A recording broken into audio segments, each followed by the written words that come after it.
Oingai nanga. Depuis quand nanga sala armée? Nanga sala armée what? Nanga asala armée what? Alors, oyo nanga ya koyana ba soda, azako menacer armée congolaise. Une armée régulière. Une armée d'un pays souverain. Mboka ya Lumumba. Mboka ya Tshisekedi. Mboka ya Mobutu. Mboka ya Kipavita. Mboka ya Kimbangu. Mboka ya Lumumba. Nanga ya kotelema. Ayana batu moko boye miyibi. Baye boye bavandi sabino nase. Et puis, il y a des traîtres parmi vous. Il y a des traîtres. Oh, il va coopérer dans la M23. Ça doit faire la honte. Vous avez intérêt, Yakobunda. Vous avez intérêt, Yakosanini. Nalobi, vous avez intérêt, Yakosanini. Et ça, message à chef d'état-major général. Il faut Kobunda. Soko lobi on a Kobunda te, bakolongolo teni. Ozaïsou colonel te, okoma zimbouaka citoyen simple. Voilà pourquoi sois un bon patriote. Sois un bon patriote qui s'attache. Magaba civisme est profond, est mounene, tokosi samo le lote, mais le loboye belawana, tozonge la gaï soda république. Nazali Motumbi Mbeka. Nazali Motumbi Mbeka. Gai Mokombeka. Gai Mokombeka. Makila na ngai pona ekolo. Makila na ngai pona ekolo. Bazo benga yo colonel, bazo benga major. Au monité la Goma, ba yena ba Rwandais, ba tche ba gouverneur. Donc, ça veut dire dans d'autres termes, basana ba ATM log na bango, basana ba gouverneur na bango, basana déjà na ba généraux na bango. Yo komanani. Kikolopo. Alors nous avons intérêt à vous Yakobola. Mettez-vous. Le premier point, je pense que les années profondes.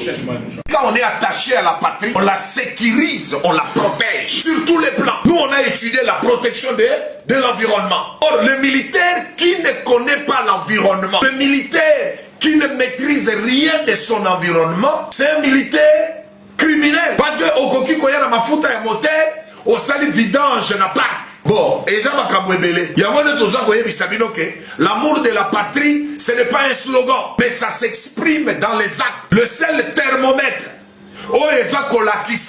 que nous aimons notre pays, ce n'est pas parce que nous le disons ou parce que nous le prononçons, mais c'est parce que nous le prouvons par nos actes. Premier acte, surtout pour les soldats, et salut d'abord d'avoir accepté d'être incorporé dans les forces armées pour mourir pour cette patrie-là.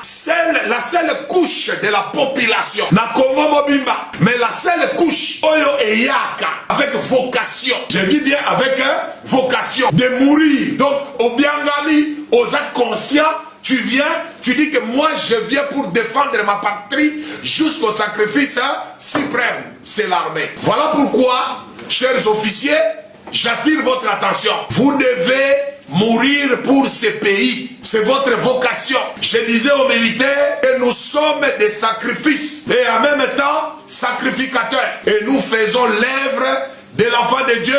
Le Jésus qui est venu, il est mort pour les pécheurs. Mais le militaire, il se fait enrôler dans l'armée, il se fait petit Jésus pour mourir et à cause de sa nation. Mais le loyo, on a un langage à mabé, surtout les officiers, et comme ils sont dit, on a un malade, on a la caernie, on a la pota, on a la boy. Quand on perd l'amour de la patrie, on va tomber entre les mains de l'ennemi. Et l'ennemi va prendre votre place. Vous avez oublié votre vocation sacrée. Nous avons oublié notre appel. Il y a des serviteurs de Dieu qui sont appelés pour servir Dieu dans les sacerdoces. Mais nous les militaires, à tout échelon, nous sommes appelés par la République et notre appel est sacré pour donner notre vie, servir la nation jusqu'au sacrifice suprême. Écoutez monsieur, vous vous trompez hein? Monsieur Nanga, tu te trompes sur toute la ligne. Moi je te dis de te repentir.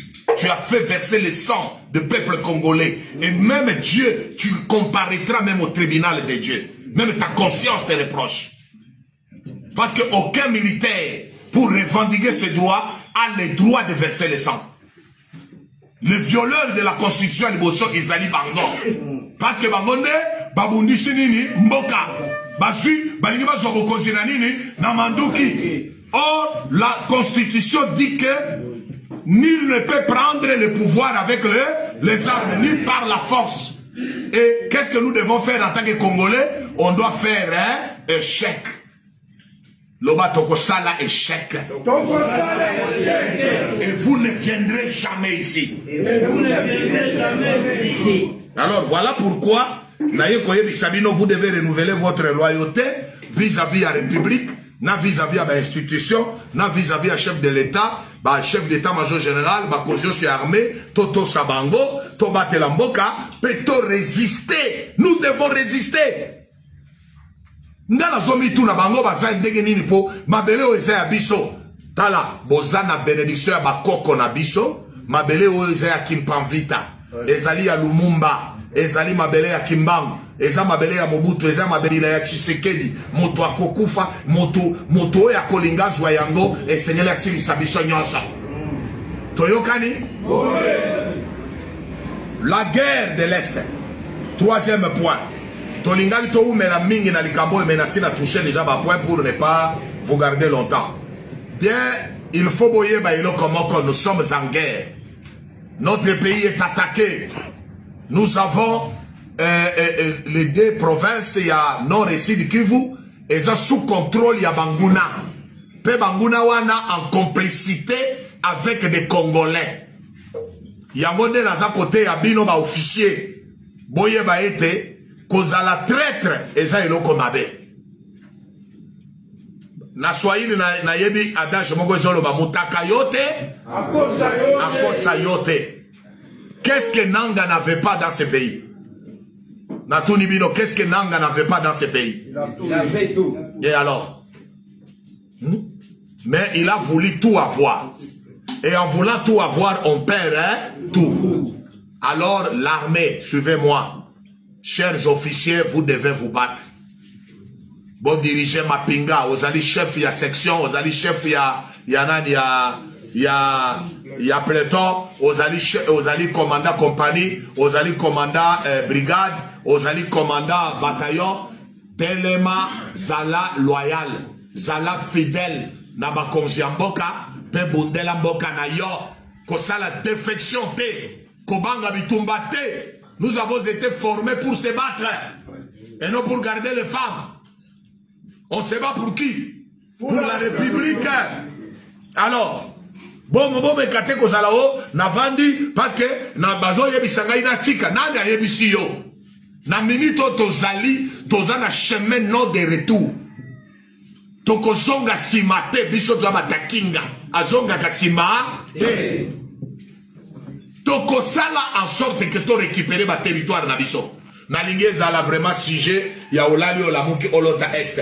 Olali olamuki olota Goma. Ngai na lala kanazo lota ngalo bizambe. Soki na zalaki ata ngamo na baluki na comme drone. Ngamo na baluki na comme avion. Mbele ngamo na soki de ko bombarder bateau na bomi bango nyonso. Ça fait honte et ça fait pitié de rêver chaque jour. C'est le sang de nos patriotes, de nos compatriotes, le sang des Congolais qui est versé. Jusqu'à quand? Hein, collègue Gabi? Jusqu'à quand, mon frère? Makila et Kotanga. Jusqu'à quand? Ça doit cesser. Et celui qui a le moyen de faire arrêter la guerre, c'est les militaires.